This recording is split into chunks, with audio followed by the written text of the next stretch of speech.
Tonight we're looking at 2 Samuel 5 to 7, not just chapter 7, but we're going to end up focusing on that a little bit when we get to it. Recently I've been thinking through the promises of God. Things like healing, our place in the world, and even God's promises to provide what we need have all come up for me recently, either through my own situation or through what others have said to me or asked of me. And it's an interesting question. How do we know that God is going to keep His promises? How can we be sure that God will come through? That He will make good on what He has said He will do? I come across this as people who are unsure about their faith.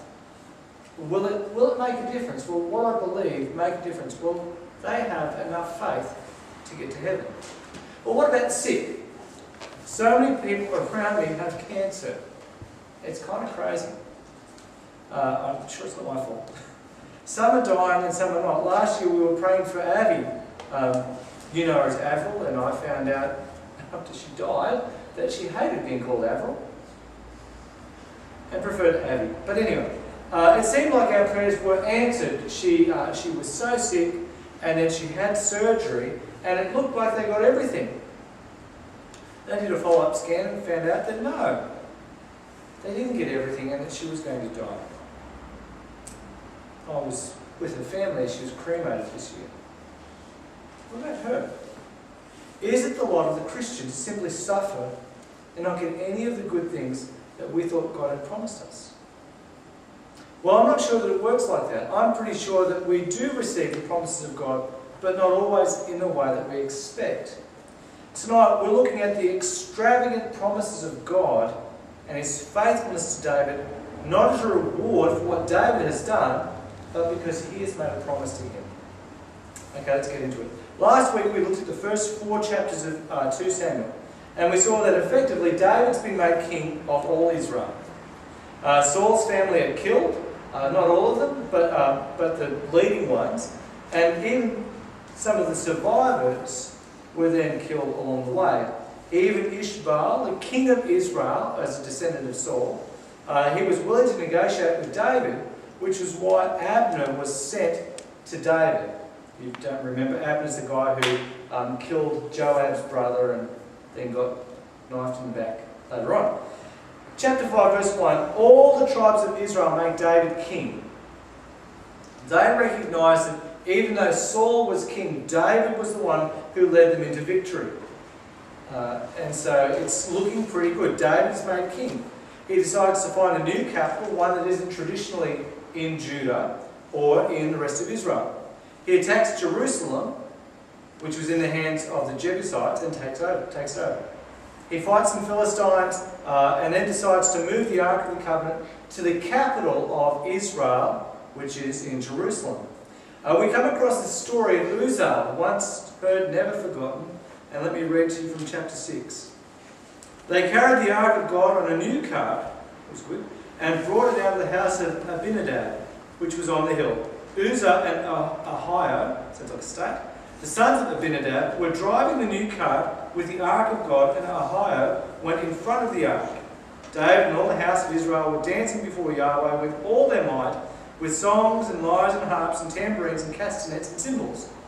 When they came to the threshing floor of Nacon, Uzzah reached out his hand to the Ark of God and took hold of it, for the oxen shook it. The anger of Yahweh was kindled against Uzzah, and God struck him there because he had reached out his hand to the Ark, and he died there he died there beside the Ark of God.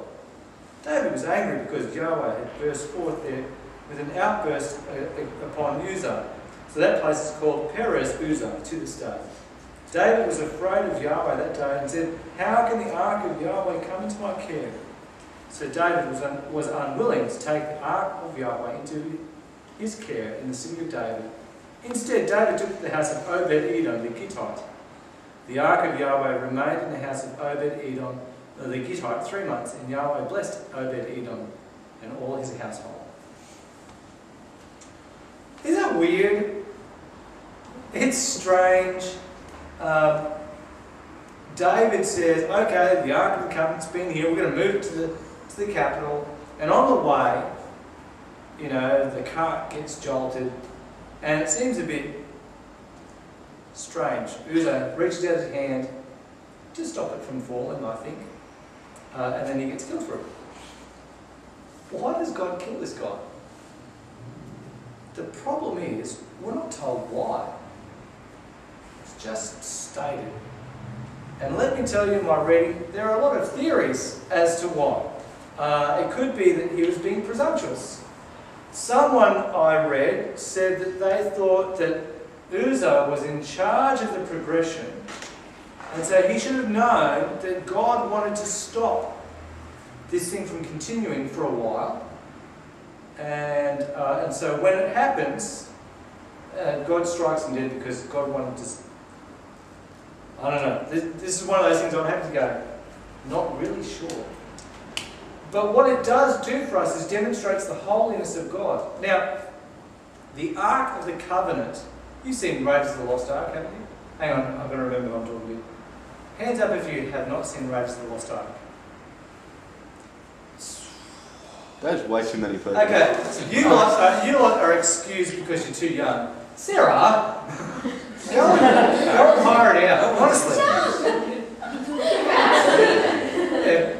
It's a bit, anyway, okay. Raiders of the Lost Ark, one of the best Harrison Ford movies ever. Go and watch it. Seriously, it's really good. Anyway, in Raiders of the Lost Ark, the Ark of the Covenant, this thing is discovered, and based on stories like this, right?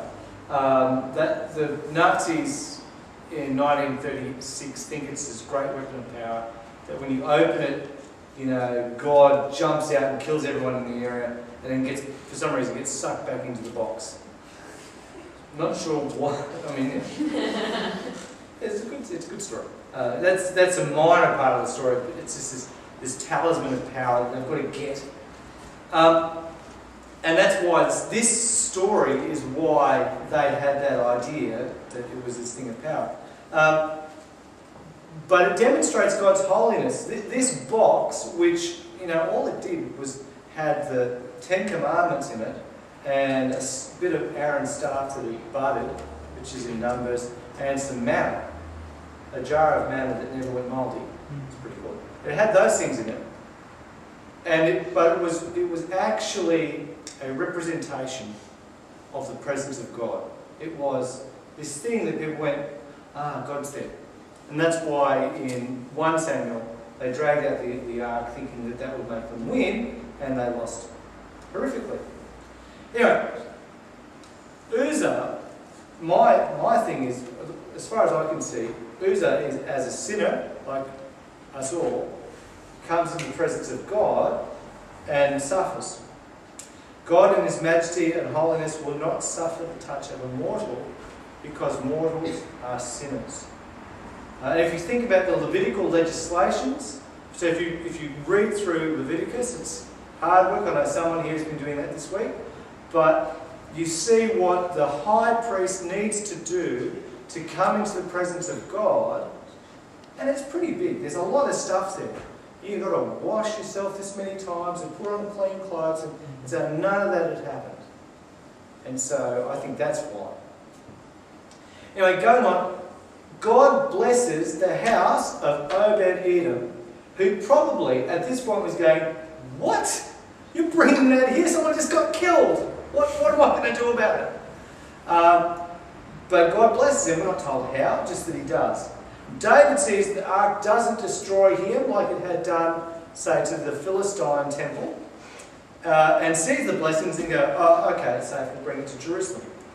So just to make sure that there isn't a repeat of Uzzah's death, David sets up this elaborate system where every 6 steps they would sacrifice an oxen and a fattened calf. Okay, get this in your head. If just to go from that end of this building to that end of this building, there'd be about 8 sacrifices as you go. Every 6 steps, kill an ox.